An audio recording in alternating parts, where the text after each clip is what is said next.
The Shadow of Fu Manchu. Based on the stories by Tex Romer.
Special Inspector Nayland Smith of New Scotland Yard's Criminal Investigation Department has been recalled from Burma to investigate the activities in London of the super scientific criminal Dr. Fu Manchu. Through a series of mysterious murders, Smith discovers a clue to the whereabouts of Fu Manchu, who has meanwhile cleverly trapped Dr. James Petrie, Nayland Smith's friend and associate, in a Limehouse den. We find Nayland Smith, Inspector Weymouth, and Inspector Mackay of the River Police gathered in Weymouth's office in Scotland Yard, discussing the disappearance of Dr. Petrie. Shenyang's is an opium den in one of the boroughs of the old Ratcliffe Highway. They call it Singapore Charlie's. Do you have anything on it, Mac? Yes, Weymouth. It's the center for some of the Oriental societies, I believe. But all sorts of opium smokers use it. There's never been any complaints that I know of. However, we might try it, eh, Smith? We will. Meanwhile, what do you chaps make of this? I found it in Cadby's room, in the fireplace. Someone burned several sheets from his casebook, and these are the charred fragments I rescued. Can you make it out, Weymouth? Hunchback. Lascar went up. Unlike others, did not return till Shenyang. I don't believe there's any doubt about Shenyang's name, Mr. Smith. Turn me out. Booming sound. Lascar in mortuary. I could not identify for days or suspicion. Tuesday night in a different makeup. Snatched pigtails. The pigtail again. Whoever burned the torn-out pages burned them together. They lay flat, and this must have been in the middle. However, now we have a reference to a hunchback. And what follows amounts to this. A Lascar, amongst several others, went up somewhere at Shenyang's and didn't come down. And Cadby, who was there, noted a booming sound, eh? Right. Later, he identified the Lascar in some mortuary. We have no means of fixing the date of this visit to Shenyang's, but I'm inclined to put down the Lascar as the dacoit who was murdered by Fu Manchu. Supposition, of course, but probably correct. And it's evident that Cadby meant to pay another visit to the place in a different makeup or disguise. Exactly. And the Tuesday night proposed was undoubtedly last night. The reference to a pigtail is interesting because of what was found on Cadby's body. And it all hooks up with the disappearance of Petrie. Someone else was in Cadby's room searching for that book when Petrie arrived. And even if Petrie hadn't scratched on the wall, I am taken, I'd still know it was Fu Manchu. God help him, Mr. Smith, if he's fallen into the hands of that fiend. Amen to that. Well, it's exactly 10:20. I'll trouble you, Weymouth, for the freedom of your fancy wardrobe. I'm going to Shenyang's tonight. Risky business, that. How about an official visit? Oh, worse than useless. By your own admission, the place is open to inspection. No, Weymouth. We're dealing with the most stupendous genius the modern Orient has ever produced. I don't believe in disguises. Still, if you're determined, there's an end of it. Foster can make him up. What What character do you propose to adopt, Mr. Smith? Oh, the usual rough seaman. Something like Cadby. I'm going with you, of course. Not necessary, Weymouth, old chap. I can handle it. I can pretend to smoke opium as well as another. They make a first-rate seaman. I'll be going along, Mac. Come. We'll drop down the river from Wapping and reconnoiter close to the riverside. Then, Mac, you can put us ashore somewhere below. In here. Bit of a job for you, Foster. Yes, sir. This is Special Inspector Nayland Smith. How do you do? How do you do? You're to make him up as he directs. I'll put on my own outfit. A rough seaman, Foster. Gold earring and everything to go with it. Right, sir. Will you sit here in front of this glass? Do your best on him, Foster. He'll need it. Right, Inspector. Anything else, Weymouth? What do you say, Mr. Smith? Keep the police launch close to the back of the place, Mac, with the men ready. Your fellows, Weymouth, should loiter about close to the front, near enough to hear a whistle. I've arranged for that. If we're suspected, are we to give the alarm? I'm not sure yet. Even in that event, I might wait a bit. Now, don't wait too long. We shouldn't be much wiser if your next appearance was on the end of a grappling hook somewhere down Greenwich Reach with half your fingers missing. I'll try to have all my digits when you see me next. Yes, sir. All of them. There you are, sir. That's the best I can do. Your own mother wouldn't know you. Look. Good job, Foster. I don't even recognize myself. How are you coming, Weymouth? Ready. By the old Harry. You're a villainous-looking beast. Well, you'd hardly instill confidence in a child yourself, Weymouth. All right. If we're ready, let's start. We'll stop in the assembly room. I have a few orders for my men. That Eurasian woman you mentioned, Smith, Tara May, I believe you said her name was. Just how does she figure in this business? She's one of Fu Manchu's keenest weapons. Beautiful and extremely clever.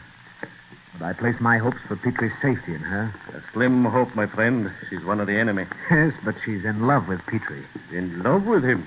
Great Scott, how long has he known her? 24 hours, to my knowledge. But he doesn't know she loves him.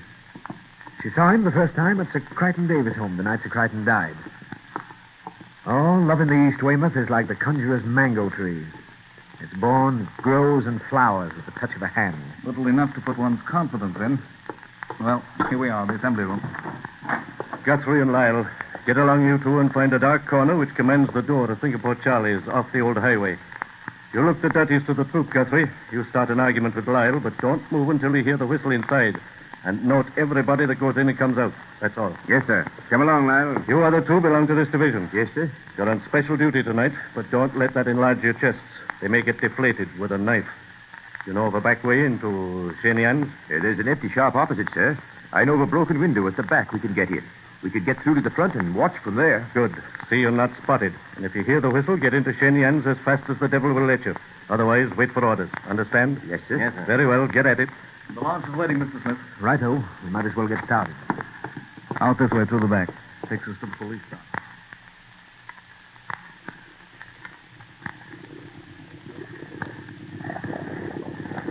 Suppose Fu Manchu uses Shenyang's place. How do you know he's there tonight? I don't know, chap, but it's the only clue we have pointing to one of his haunts. Who is he, sir, exactly? This Dr. Fu Manchu. I've only the vaguest idea, Mac. But he's no ordinary criminal. And he has the backing of a political group whose wealth is enormous. What's his object, Smith? His mission in Europe is to pave the way, if you understand what I mean. He's the advance agent of a movement so epoch-making that not one Britisher nor one American in 100,000 can even conceive it. On your left, past the wooden pier. And not where the lamp is, just beyond that, next to the dark square building. Shenyang. Drop us somewhere handy and lie close in with your ears open. We may have to run for it, so don't go far away. Righto. That's so, lad. We'll put in at the stone stairs. Quiet now, everyone. Shop front is camouflaged to look like a barber shop, Smith. Although I don't suppose a man has been shaved there in years. Easy, men. Here we are. We'll be handy if you need us, Mr. Smith. Right. Come on, Weymouth. There's the place. Across the alley. Come along and leave the talking to me.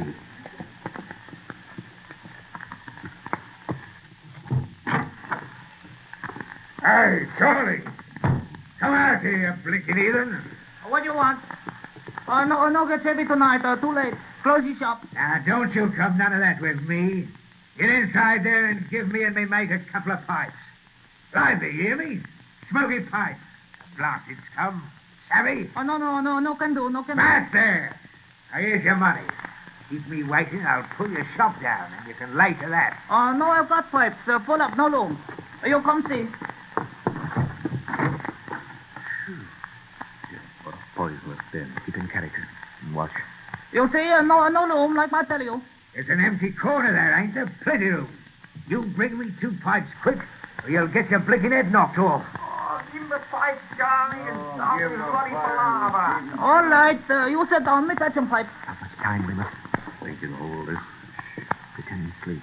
We've got to work fast. Right. There's a stairway back of that ragged curtain. And there's your hunchback. He's taking chosen men upstairs somewhere. That's our objective, Weymouth. The hunchback of Cadby's notes. There's one of your dacoits. Look at his right hand. Fu Manchu is up there. These men come here for their orders. Now rush the stairs when I give the word. You're near us, so you'll have to go first.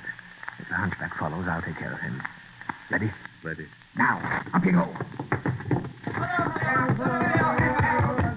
That door at the end of the hall.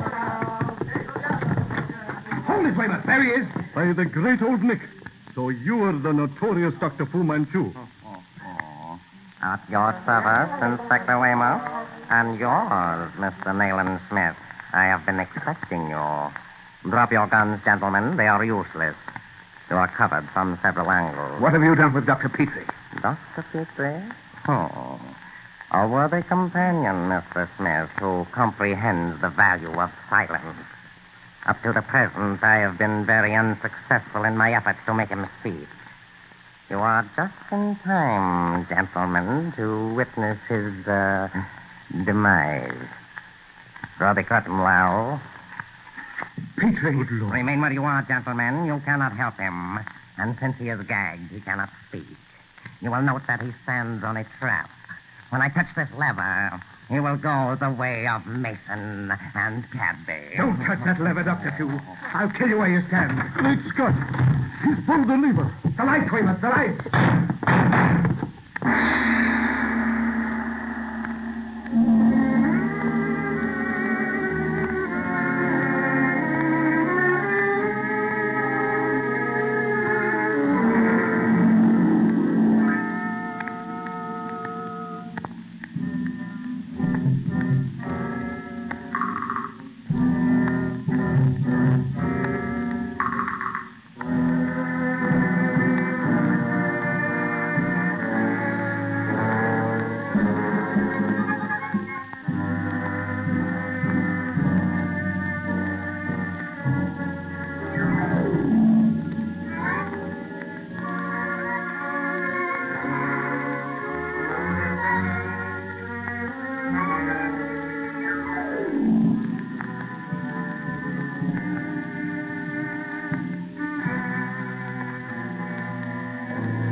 The shadow of Fu Manchu.